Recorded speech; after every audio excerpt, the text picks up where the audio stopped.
هذا المقطع في مواقع التواصل الاجتماعي في أمريكا وأثار سخرية الأمريكان وغضبهم في نفس الوقت. شوف الفيديو.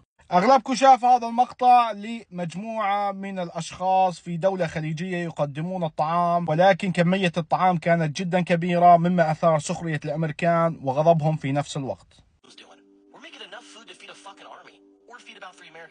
So why is there white and black Muslim clothing? Is this like the difference between Sith and stormtroopers in the Muslim world?